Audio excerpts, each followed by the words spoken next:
Hey everyone, Eric Watson here, freelance writer, player of games, writer, forger, recorder videos, and tabletop role-playing aficionado. Welcome to the Thursday edition of Bye Bye, weekly behind-the-scenes DMLA live stream Crafting the Deep, in which I build, write, and prepare for our next session of Call from the Deep. If you're playing characters Gottwald, Mock, Saber, or Twirl, this video is not meant for you to be full of spoilers, but for the rest of you, welcome. We stream our D&D sessions live on YouTube every Friday. You can join our official Discord server with invite link in the description below. If you would like to support the channel, please check out patreon.com/RogueWatson. For our campaign, we use Roll20 for streaming. I use OBS Studio. I'm still phlegmy and somewhat still coffee and sneezy, which is really annoying. I'm like the worst part of the Seven Dwarves. I want to be over this crap already. God, I had a really long day yesterday too. I was exhausted in the evening. I kept falling asleep, and then finally I slept for like 9 hours or something. It was insane. I basically combined having to do my normal day job plus taking the kids to the dentist. And then after that, came home, did a bunch of yard work because it's been like 80 degrees here and we got fucking weeds everywhere. And we're going on vacation this weekend, so I didn't want the yard to look like shit. And then doing some other crap. And then by the end of it, I was just dead. I was dead to the world. So I think I might have exasperated myself a little bit too much yesterday. So hopefully with all that sleep I got, we can start feeling a little bit better, but not quite at 100% yet. We are almost at the end of Call from the Deep. We've got so little left where I don't have too much more to talk about for these crafting streams. I think we're down to the final 2 sessions because we should be able to finish the battle this coming tomorrow, Friday. God, it is Thursday, right? With the Kraken. Hopefully the party can actually take a crack at the Kraken once we've made it through all the minions and defeat that enough, and then have our little RP scene. Or depending on how long, I mean, if this fight just takes a long time, then we will just finish it and then do the big kind of social dramatic scene at the start of the following session, which still might be a good idea because I think we're gonna have to take next week off because I think Ray said he was on vacation. And normally, if we have one player missing, then I would still do D&D, but that rule doesn't really apply if we're down to, like, the final frickin' sessions. I forgot I need to edit this map, don't I? Are we still satisfied with the size of this? Because I think I shrunk this map down in order to make it more...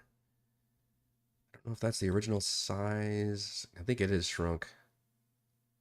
But it's probably fine. We can do a smaller map. I don't care.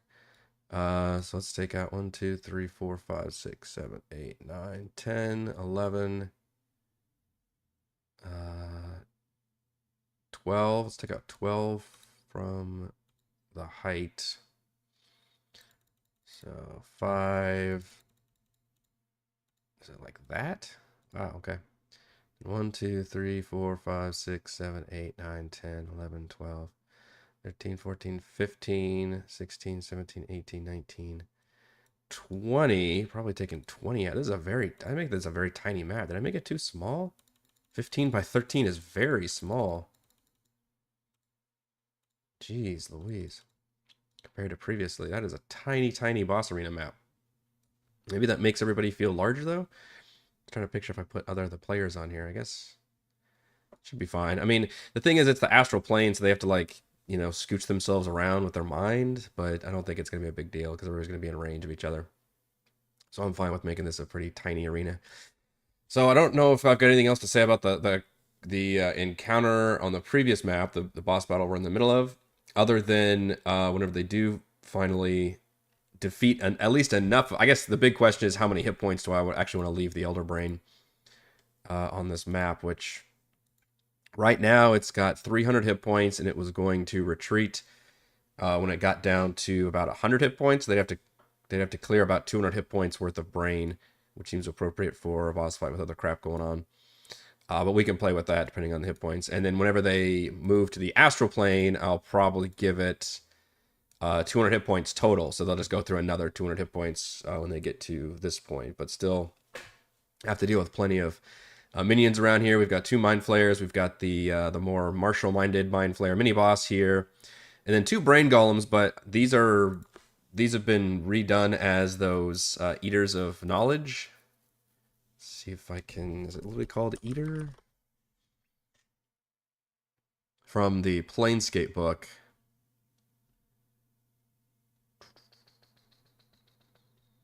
Thought it was something to do with that. I'm trying to look it up in the compendium.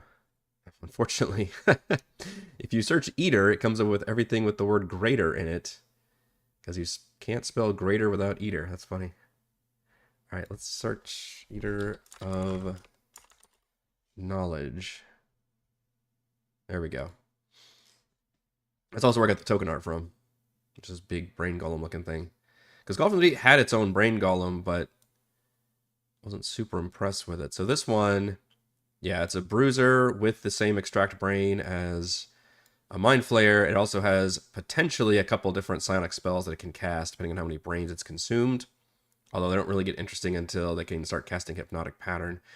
But I think for the purposes of this boss fight, where there's going to be a lot of stuff going on, I don't think I actually want to run them like that. Even though the party did fight one that had that, was kind of set up like a boss fight, but maybe I'll just say that these are lesser developed brains, and those don't have that that same ability to cast those spells. Because I don't want to turn these into boss fights on their own. Whereas we can definitely do the multi-attack slam hit. If both of them hit, then it can force an intelligence save or be stunned. That's basically all I want them to do. In fact, I may give them fewer hit points also. Looks like baseline they have closer to 100 hit points versus 120. So we'll go ahead and do that to them as well. So don't need the minions to be... So I'm actually kind of debuffing these guys a bit now that they're going from mini-boss to just minion fight. So probably just ignore their whole spellcasting thing. They do still have magic resistance, though. We'll give them that one. And then the Mind Flayers, they all have their tentacles and their Mind Blast. Our Sorelli, I think, is meant to just attack with his sword. He gets 2 with his Mind Blades and 1 with his tentacles. And he rerolls a failed saving throw, Indomitable. It's kind of like fighting abilities, doesn't he? Second Wind can regain 20 hit points. Cloak of Protection. I don't know if that's actually baked into a stat block or not. Don't give him a +1 to saving throws. I don't know. Because otherwise they'd be here. Maybe that's an oversight on roll 20. I'm not sure. And magic resistance. All right. Probably not going to come into play. We gave him 130 hit points, though. The one thing we do need to do right now is come up with that Psychic Wind table, because I like making chaotic table. This whole campaign, at least the back half, has been all about making battlefield chaos tables that represent big cinematic fights, I guess, with having chaos happening in the background or some other thing going on. I've done like half a dozen of these at least. And there's going to be one final one. We're just doing one right now with the Kraken battle thing, and now we're going to do another one, which is going to be the Psychic Wind that scours through the astral plane, which I think we can take inspiration from this Psychic Wind, this little Psychic Wind table, but also from the Short-Term Madness table. I think is actually going to have a lot of what I'm looking for.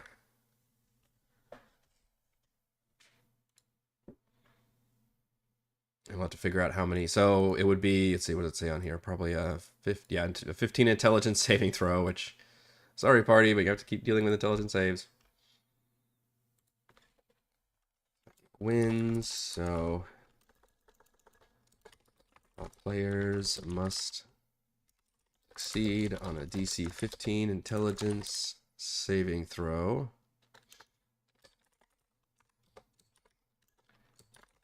Failure equals roll on the Psychic Winds table. Okay, so we need to make this Psychic Wind table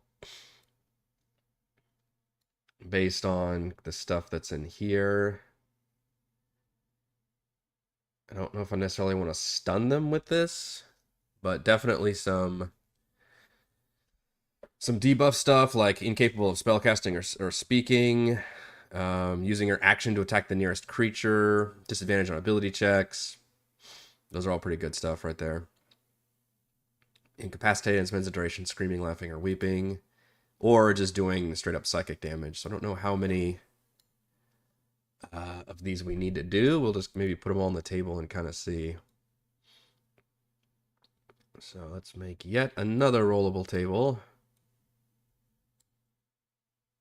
How many have I made in here?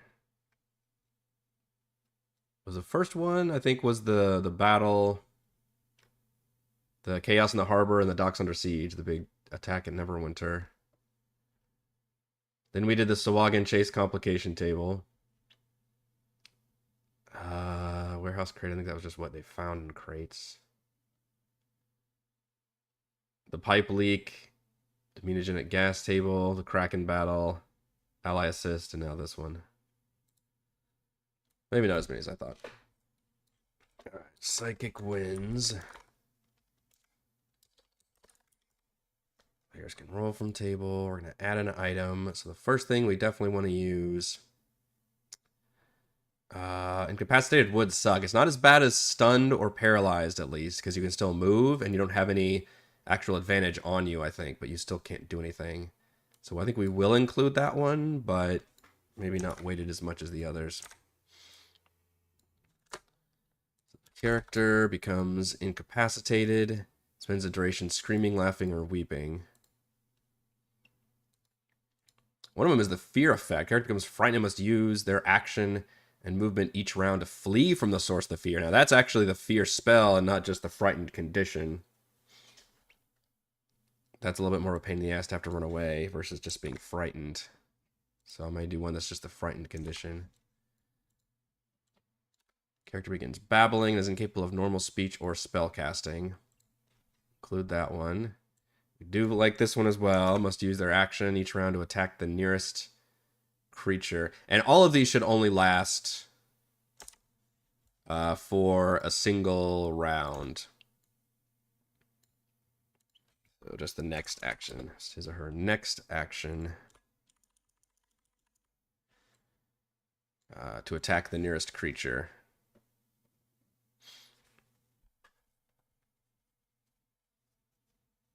And I'll probably leave it up to the player to determine what they would... Like, if a wizard did it, I would expect them to have to use a cantrip and not, like, poke them with a staff or something. Vivid hallucinations and disadvantages on ability checks. I may include saving throws with that.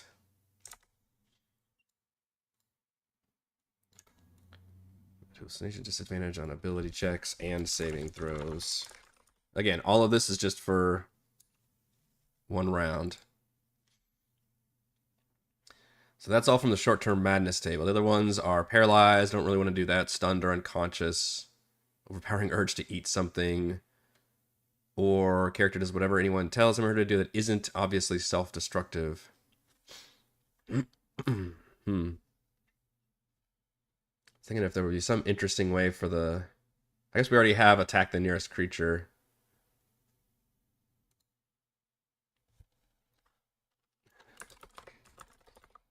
Choosing randomly among valid targets. We'll add that to the...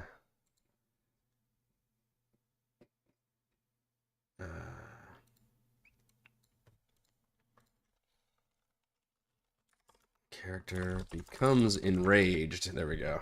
Kind of explains it. Character becomes enraged and must use his or her next action to attack the nearest creature, choosing randomly among valid targets. Okay. So I don't think long-term madness. I do like the table, but blinded could be interesting.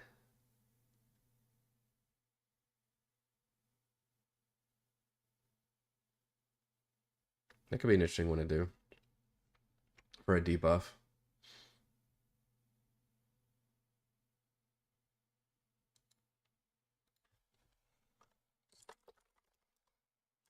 Character sees horrific images and is temporarily blinded.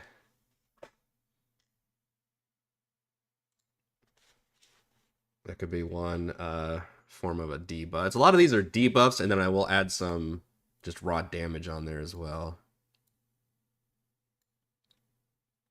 Yeah, because the Psychic Wind table basically only has like Madness, Stunned, Unconscious, or Psychic damage.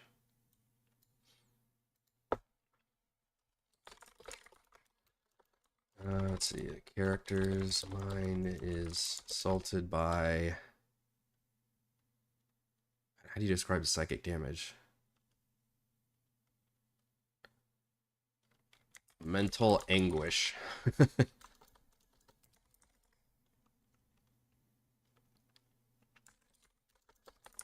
Taking... We could just split the I don't know. Do we want to have two different ones here? Because one of them is like 2d10 psychic, the other one's 4d10 psychic. It is interesting that it's just kind of random how much psychic damage you could take, or we could just split the difference and say everybody could potentially take like 3d10 psychic damage. What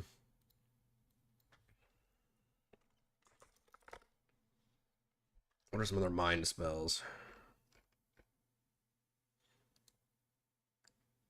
Dissonant Whispers is always a good one to do, because then they have to spend their reaction moving away, which could provoke opportunity attacks, for example, and deal damage.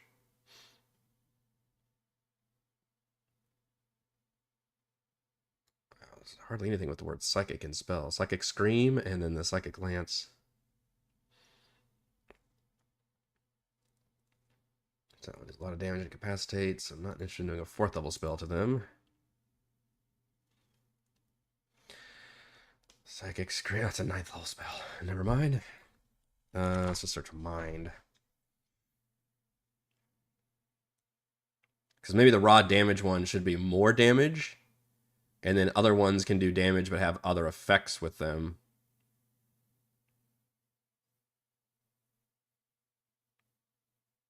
Mind features, mind items, mind spells. Mind Spike, Mind Sliver, and Mind Whip, I think, are the go-tos. This is Mind Whip. It's just 3d6 psychic damage, can't take reactions. On its next turn, must choose whether it gets a move, action, or bonus action. Gets only one of the 3. That's a great, great debuff. I love that.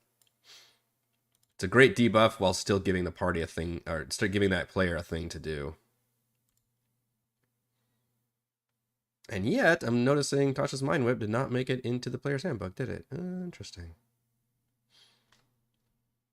Mind Sliver has them take damage, and then they have to subtract a d4 from their next saving throw, which could be the next round. Maybe like I could describe it as weakening their resolve. Taking maybe 3d6. All right, so let's say if they have mental anguish, let's go ahead and use the maximum. Let's do 4d10 psychic damage.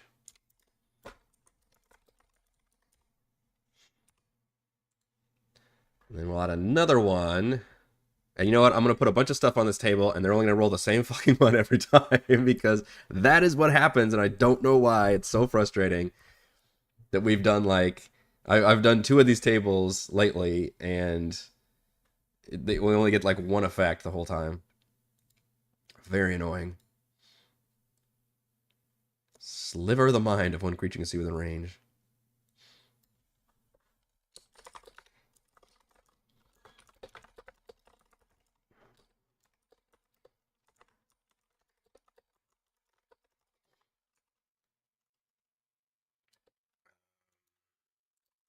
Taking 3d6. Well, if you have psychic resistance, this is a great area. And subtracting 1d4 from the next saving throw. Though that one's probably not as bad. But that's okay. Some of these can be worse than others. In fact, the ones that are very bad, we can have them appear less often versus the more lower level ones, I guess. All right, so we've got Mind Sliver in there. Which one is Mind Spike? I know I'm using the 2024. I shouldn't be doing that, I guess. That's right. You just know where it is, and it can't be invisible, so that's probably not useful for us there. So we do want to use Mind Whip. Where do we put that one? We like Mind Whip. Always liked Mind Whip.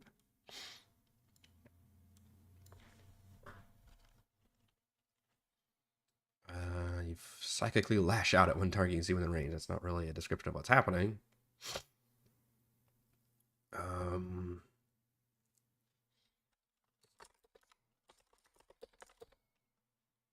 Creature is slowed by a mental malaise. I'm trying.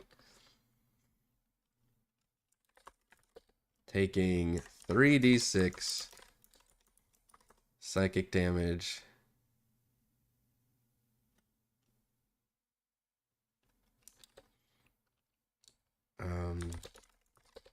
It cannot take a reaction until the end of its next turn. And on its next turn, we'll just copy and paste this one. Must choose whether it gets a move, an action, or a bonus action. Only gets one of the three.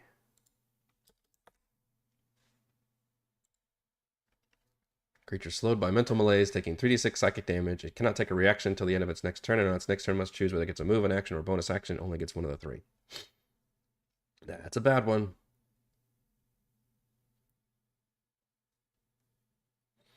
So far we've got 1, 2, 3, 4, 5, 6, 7, 8. That's actually 8 entries right there. We've got incapacitated, babbling and incapable of normal speech or spell casting, which really might not affect most of the party. I could add a rider on there that they also lose concentration, because somebody like Toril actually doesn't cast. I wonder if, I guess, does Eldritch Blast count as spell casting? I guess it does, if it requires a verbal component. But even then, he could use his tentacle arm. Yeah, it sure does. Verbal component. So yeah, I guess that would affect a little bit. But that's something like Mac or Gottwald wouldn't care about. But that's just a bonus if they end up rolling that one, I guess. Enraged and must use their next action to attack the nearest creature. Which I would basically make Toril, if like Toril failed that save and got that, I'd make him use either Eldritch Blast or the Tentacle Arm. His choice, dealer's choice. Character experiences vivid hallucinations, disadvantage on ability checks and saving throws. That certainly affects everybody equally. Temporarily blinded, that's a debuff. Character's mind assaulted by mental anguish, taking 4d10 psychic damage.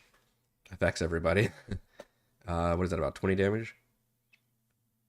Character's mind is weakened by an onslaught of psychic energy, taking 3d6 psychic damage and subtracting 1d4 from the next saving throw. The only one that I haven't included, I think, is like a Dissonant Whispers. But I think that's also damage plus you have to run away. Oh, excuse me. Oh, wait, there it goes. The Diss. Screaming voices in their minds or shattering lights and sounds in their minds. Yeah. Yeah, it's also 3d6 psychic. Why is 3d6 like the go-to for all these damages? It must immediately use its reaction if available to move as far as its speed allows. But the problem is, how do you determine where it moves? I guess I could have them roll a random dice and have it be like, it's like a temporary fear effect versus having the, what does the Psychic Wind say? Or no, was it the, it's under the short-term madness table? Maybe it was long-term madness? Which one is, I thought I saw that somewhere.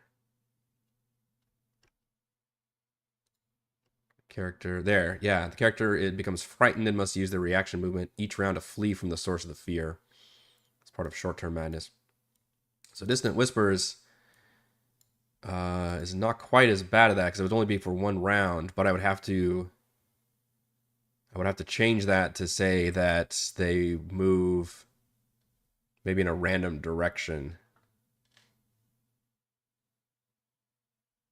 But that might be more interesting than the subtracting 1d4 from the next saving throw. So maybe I'll use Dissonant Whispers. I'll upgrade that one from the cantrip to a first level spell.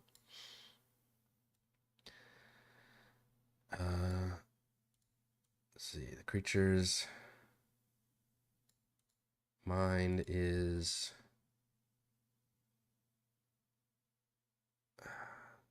weakened by an onslaught of psychic energy. The creature's resolve.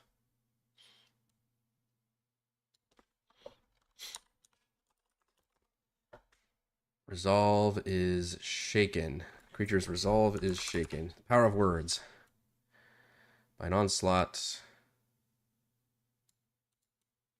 of an onslaught of psychic energy.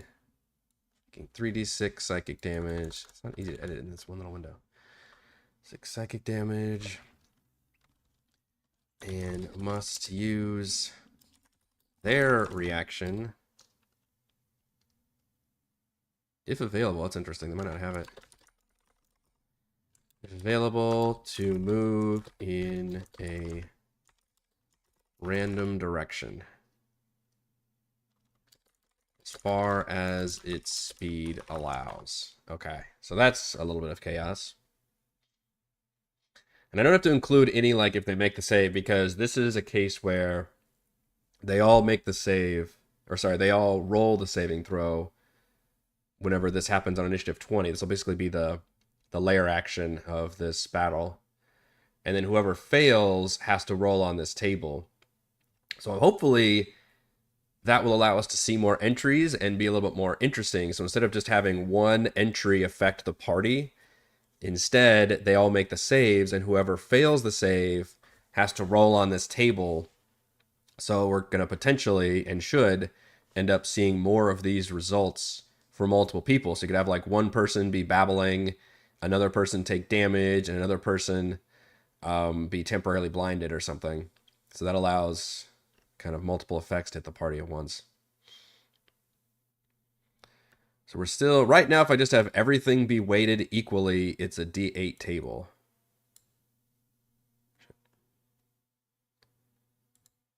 But we don't. All right, roll 20, stop. We don't have to keep it that way. Could make some of these... We could change it to like a D20 table or something by just having some entries happen more often, which is essentially like saying, hey, this one happens on a roll of a 1 to a 3 or something. So out of these entries, which ones do we A, want to see happen more often versus others? Probably if I were looking at this, the worst ones... well, incapacitated is probably the single worst one, because that's just you straight up can't do any actions, I believe. So we'll probably leave that at a weighted 1. I familiarize myself with incapacitated. Yeah, can't take actions or reactions. So all you can do is move. That one's bad. Babbling and incapable of normal speech or spellcasting is the opposite end. That one's probably the easiest one. So that'd be like rolling a 20 or something. Because most characters aren't necessarily going to care for like one round of not being able to cast. But obviously the wizard would really hate that. And Toro, that would kind of affect him. Depending on what he's got cast already, I guess. Although the wizard may just be in her mech suit the whole time, so might not care. So maybe we'll leave both of those at a weight of 1. Enraged and use their next action to attack the nearest creature, which is sort of the Crown of Madness spell effect, I think, which is a 2nd level spell. That's pretty bad because although you get your action, you don't necessarily get to control it. You have to attack, and you have to attack the nearest creature. But if it's just you and one enemy, then and Gottwald fails it, for example, then that doesn't really matter too much. But we could have that one appear more often. Experiencing vivid hallucinations, disadvantaged ability checks and saving throws may not affect that party member that round that badly.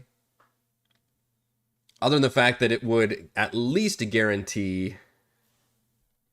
I guess I should clarify to the end of the next turn.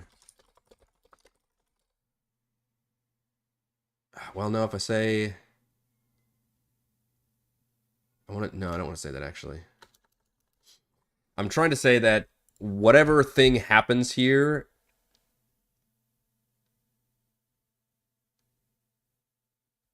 well, no, if it's, I want to have it last all the way through. I guess I can't have it last all the way through the next psychic wins, though. Or can I?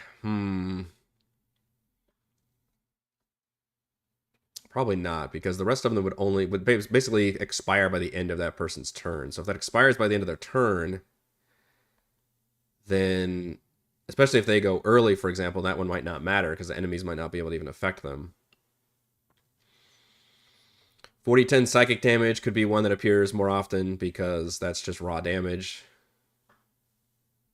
without any other effects on there. Temporarily blinded just gives people disadvantage on attack rolls, which could still be pretty bad, and obviously affect spellcasting, but still have their actions. Dissonant Whispers, they still get their actions, but they take a little bit of damage, and they could potentially take more damage by using their reaction to move away from enemies, which would trigger attacks of opportunity. And then the final one is the Mind Whip spell, where they take a little bit of damage, they don't get their reaction, and then they can only either move, action, or bonus action, only gets one of the three. So it sounds like we could increase some of these and maybe even turn this into closer to a D20 table. If we leave the first two at 1, so right now it's 8, 9, 10, 11, 12, 13, 14. If we just added a 2 to all the rest, it would turn into a 14. And then we could add some that we like more often. So if the wait, this one is a 2. This one's a 2. This one's a 2. Maybe we'll do the damage as a 3. 2 and 2. So right now we're at a 15. 1, 2, 3, 4, 5, 6, 7, 8, 9, 10, 11, 12, 13, 14, 15. We could also add new entries if we wanted to, but I feel like we've probably got enough here. I could give somebody the slow effect. That's kind of a higher level spell than what I'm looking at, though. I think right now it's mainly like first and second level spell effects that are potentially hitting the party. Yeah, slow's third level. But they're all just for 1 round, which I think I would just include that on the description when they roll the thing. It's like this affects you until the next psychic wins, basically. Which if I say it like that, I could say this affects you until the end of the round. Then that makes the saving throw, like, for example, the disadvantage on saving throws and the blinded feature a little more painful because then they have to deal with that throughout that round until the next psychic wins. So that could affect other enemies attacking them or like saves they have to make against Mind Blast and that kind of thing, which the biggest thing I'm going to have to worry about during this final fight and the biggest way for me to be able to mess with the balance is like how often do Mind Flayers get to Mind Blast? Because right now we've got 3 Mind Flayers plus the Elder Brain, and all 4 of those stat blocks are capable of using Mind Blast. But as a DM, you don't want to just shoot the party with fucking Mind Blast every time and potentially just stunlock everybody forever. Even though the Mind Flayers do have a built-in recharge for it, but having multiples of that stat block just gives you a better chance to use it. And a worse chance for the party to keep making those saves.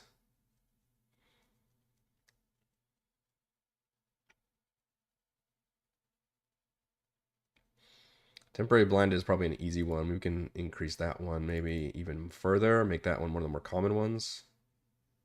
So now we're at 17, I think. That's a 1. That's a 1. Enraged could be fun.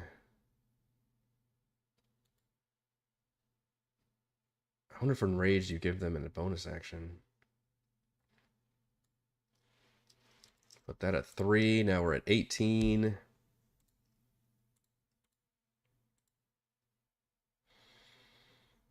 We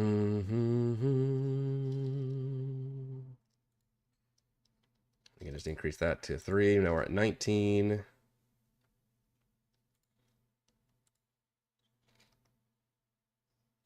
And we'll increase the damage 1 more. Okay, so I think now we're at 20. So 1, 2, 5, 7, 11, 15, 18, 20.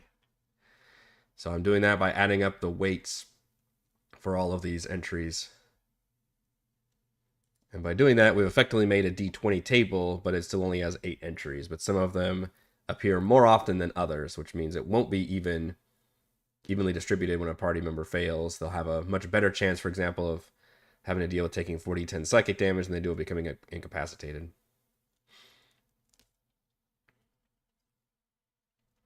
But that's my thought process for the psychic wins for our own custom table.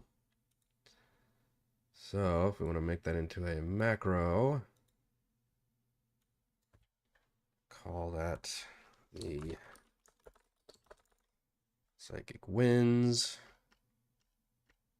Let's just copy and paste the last one to make it easy. That is called psychic dash wins.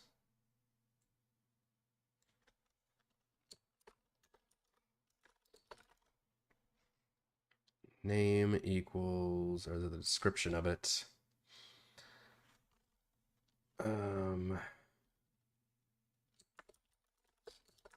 Psychic wins. Psychic wind effects last until the next psychic winds hit. I don't know. Last until the end of the round. So that part's going to be a little different because usually things last till the end of the turn.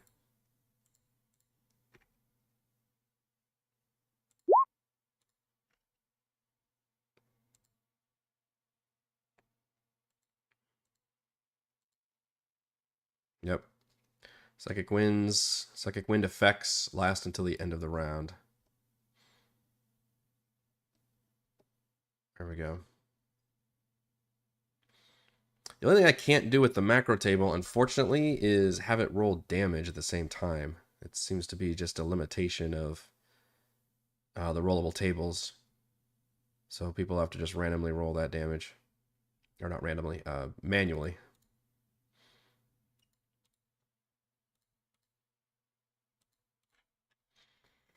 Alright, so that one's done. That's cool.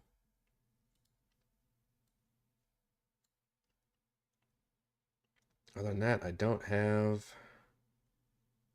layer actions and regional effects of Zelix 4. Is that mentioned anywhere?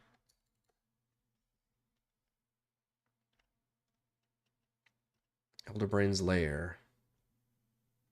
Layer actions. Cast Wall of Force. Right. I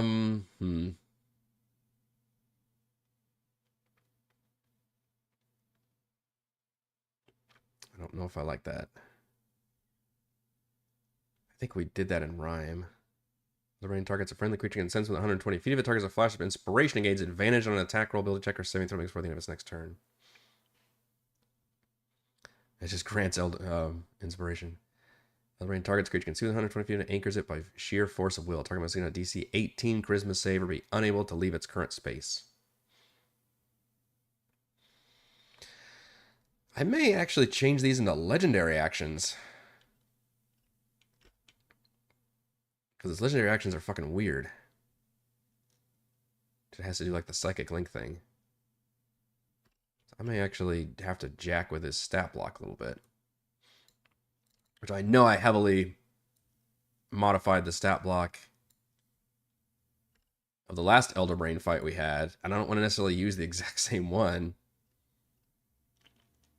I already decided to let it have its Mind Blast ability, but also give it a Psychic Pulse that it can do if it can't Mind Blast, basically. Also, it could use its tentacles, I guess. Now that's no longer attached to the Kraken here. All right, they all have Dominate Monster, too. Jeez. Do I want all the Mind Flayers to be able to fire off Dominate Monster? This is a tricky fight to balance, honestly. Fighting Psychic guys is such a pain in the butt. But yeah, his legendary actions kind of suck. So maybe we'll actually... I don't like Wall of Force, but I do like the giving out Inspiration as a legendary action. I can remember that easily by just having a creature be like, oh, they gain Inspiration. Or using a DC 18 Charisma save to anchor an enemy at its place where they can't move. Although I would probably only have that affect them in a single turn. It wouldn't really come into play unless Gottwald is not in melee range of the Brain, because literally the other 3 members of the party can do perfectly fine at ranged attacks. Gottwald's like the only one that would really care about moving around. I wonder if I would let him get his charge ability for floating through the Astral Sea. Because we are going to follow those rules, where like your speed is determined by your intelligence score.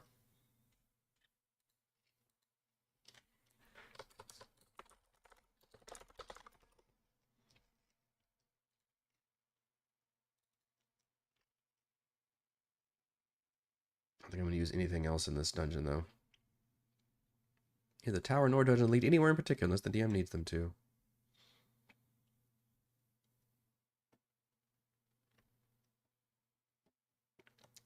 A Brain Library. Resting Pool is the same properties that in Area 70 of the Dungeons of Ascarle is not affected by the same glass dome.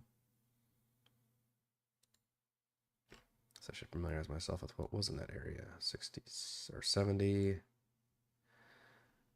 Pool, the glass protecting the pool has AC of 20, 50 hit points, immunity to non-magical damage. Oh, interesting. The fluid restores 10 hit points to any creature submerged in initiative 20 each round. So I guess if I was thinking about it, I could have the Brain regenerate 10 hit points every round, but I mean, I'm still going to be like just messing with those hit points anyway. I think it's the only thing that says in there. Also, permanent arcane eye spell.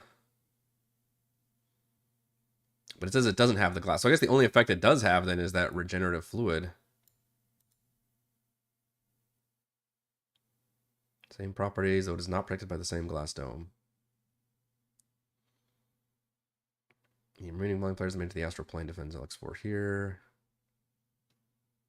Entrance is guarded by 4. Get Zerai Zerth Thralls.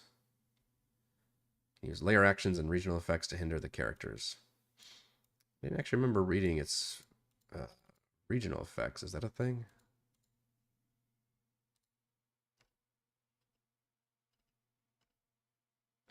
Oh, yes. Oh, that's right. These are like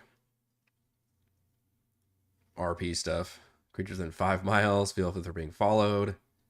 Over here, telepathic communications. Any creature with the Elder Brain has formed a psychic link hears faint, incomprehensible whispering in the deepest recesses of its mind. You know, one thing that'd be interesting for a legendary action for Zelix 4 might be to give somebody vulnerability to psychic damage. And have it last until they receive their next bound of psychic damage. That could potentially be real bad.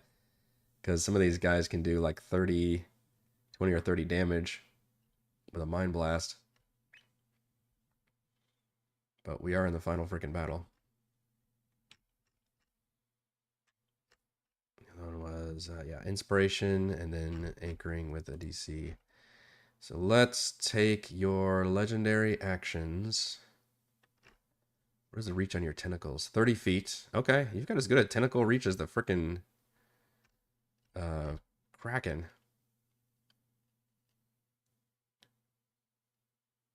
Should I leave the old ones on there or just remove them? Delivering target creatures at 20 feet. Breaks the creature's concentration.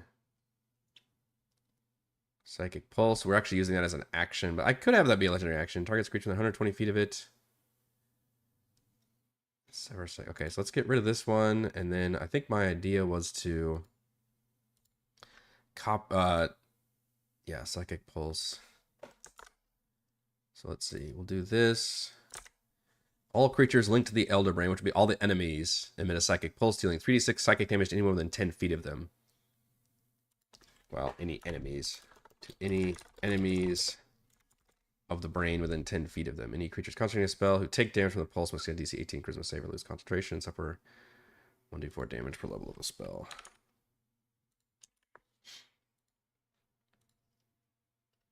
Suffer 1 damage per level of the spell. Alright. That's not a whole lot of damage. It basically just turns... It's just a uniquely ranged AoE because it can deal 3d6 psychic damage to basically anybody who's within 10 feet of an enemy.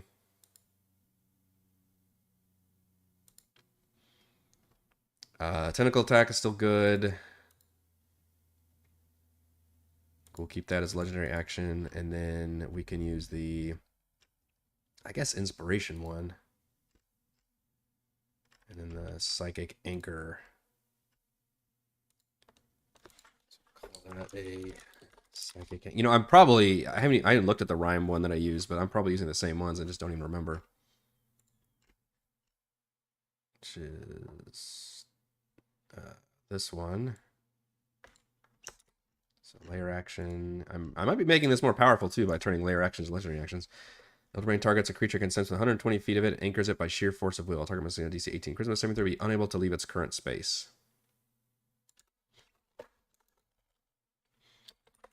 Until the...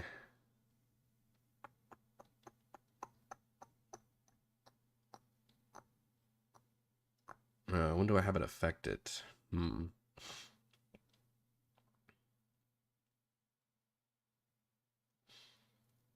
I guess till the end of its next turn.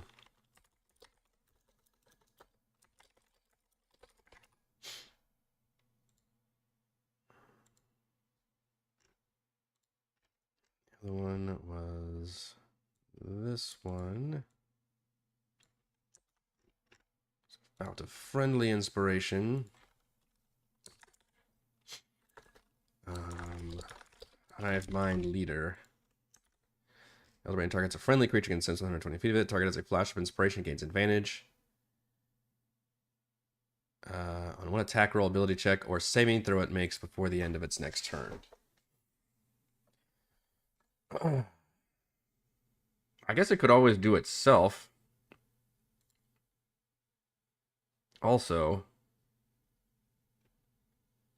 and I would definitely give it 4 legendary. Again, that's a 2024 rule that I like. If they're in their lair, which most bosses should be, then it gets 4 uses of legendary resistance and 4 uses of legendary actions.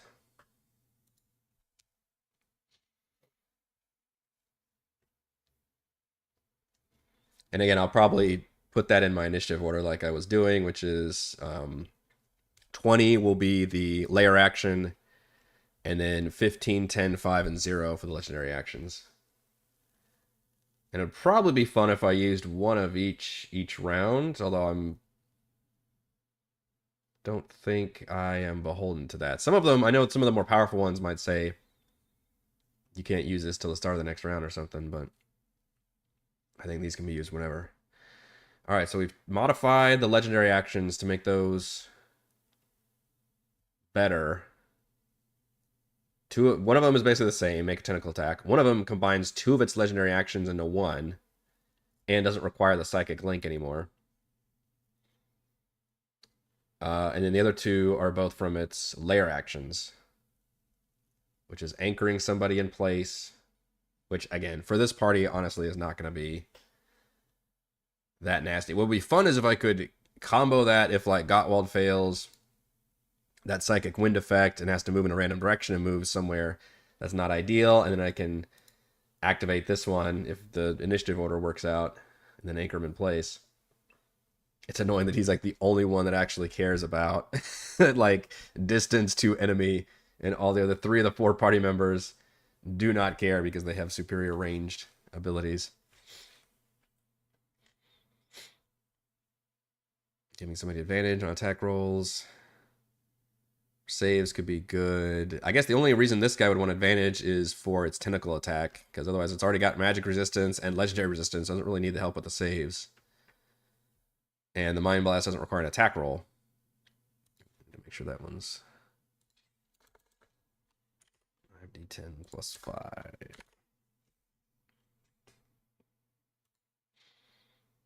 But I will probably limit to at least between everybody on the board, probably try to do only like one Mind Blast per round. Y'all converted completely to 2024. You planning to do that for the next campaign? The next one. I would plan on playing 2024 rules for a new campaign. I think like a lot of DMs and groups were interested in the 2024 rules, but didn't want to change it up in the middle of an ongoing campaign. And we were actually about 3/4 of the way through this campaign when the rules started coming out.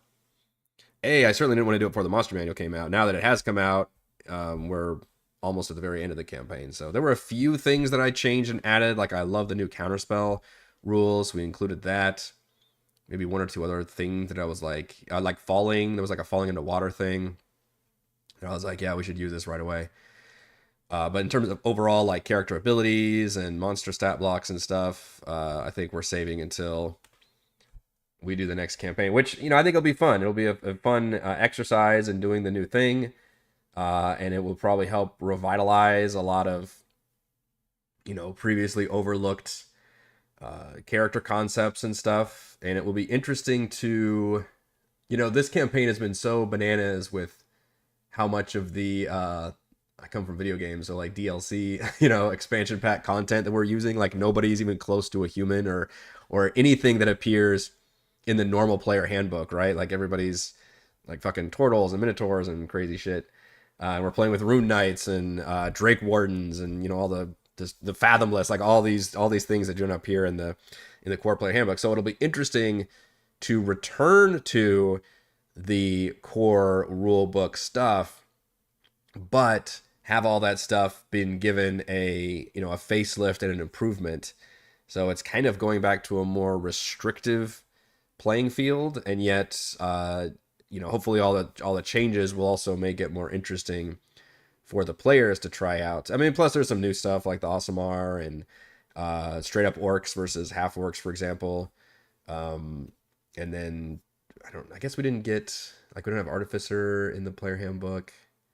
So so I'll go ahead and say that's what I will do. Also, if we're playing 2024 rules, that means we are only playing with that content, right? So that means we are paring everything back down to only allowing what's in the 2024 player handbook. Now, at some point, I think this year, we're supposed to get probably our first new book with the new 2024 rules. I think are they doing like a Sword Coast Adventures Guide type thing? I forget what's coming next. I know we're getting an adventure anthology and a starter kit at some point this year, but I'm trying to think if we're getting a new kind of source book material, and that would probably come with some new stuff as well. And then maybe I would allow that kind of stuff, but we would already have made characters and stuff by then, so it would only be like, I don't know, magic items and spells and things available in that book. But yeah, I think for the next campaign it will be restricted to only 2024 content, and then of course the DM will be able to use all the 2024 monsters. What I haven't decided yet is what actual campaign we're playing, because unfortunately there hasn't been a whole lot of big new exciting adventures released honestly in the last couple of years. I think we've had some anthology books. The only big one I can even think of was Vecna, the Vecna campaign, which almost feels like an anthology in ways, because it's kind of a disjointed bunch of, I mean, I don't want to shit on it. I actually think it's an interesting campaign, I guess, but it feels like an anthology, because it's like we're just going to take a bunch of these very separate areas and ideas and dungeons and scenarios and kind of throw them into this world hopping adventure thing. I'm not going to spoil the adventure too much here, but it didn't necessarily excite me as much as others, but there's some good content in there, and I think it's got some good map art from what I remember. Does it, or am I making that up? Maybe it had bad map art. I don't even remember. It's been a hot minute since I looked at that one. But if it has bad map art, then somebody will have made good map art at some point. Is it an Eberron source? I thought they just released. Who's the Eberron guy? Keith Baker? I thought he released one not too long ago also, but I guess that would have been for the other older rules. Eberron would be fun. I would love a full Eberron adventure because I'm somebody who's just bad at crafting or doesn't really have a lot of desire to do a campaign from scratch. My players aren't into like lore and deep stories and stuff. We're just in it for like, kind of fun action movie scenarios and memorable characters and stuff. So making big, deep like lore worlds and stuff isn't necessarily what I'm gonna get out of D&D, like maybe other groups and DMs would. So I prefer to run, pre-established adventures and then just kind of make fun with those tools. And I don't think I've seen a big Eberron adventure campaign yet. I did like the Eberron section of the Vecna campaign. In fact, I think when I ranked those chapters, because I literally did it like an anthology because it felt very anthology-like. I think I put the Eberron one at like number 1. I think it was very cool. So that would be an interesting one to play with for sure. I got the old, that first source book they released, Rising from the Last War. That makes sense. I mean, they included it in the, whatchamacallit, the Unearthed Arcana, so they wouldn't do that unless they were planning on releasing that in a full book at some point, so that makes sense. Yes, I guess Dragonlance did come out between... Is it that recent? God, it feels like it's old now. I guess we've been running this campaign for over a year. No, Dragonlance... Wasn't Dragonlance one of the ones we voted for to run next? And I think it didn't get it, right? Or am I misremembering? I don't remember now.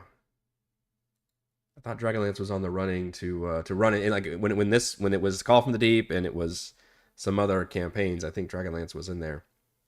And we didn't end up running that one. I did like that one a lot too. I liked the Dragonlance world quite a bit, and I liked that campaign setting. So, all right, I think that's going to do it for this Crafting the Deep. Like I said, we don't have too much more to talk about. I basically just all talked about this second stage fight, which I don't think we're going to get to for a hot second.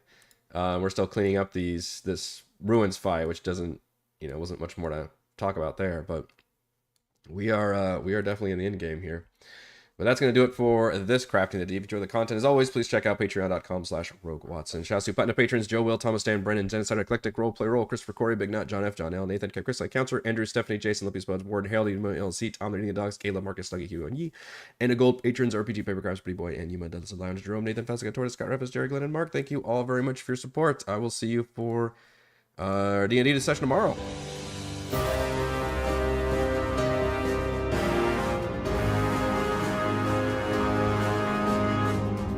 Yes, thank you, War Historian. I think it was the Two Forgotten Realms books that I was picturing. It's crazy we get nothing until the second half of the year there.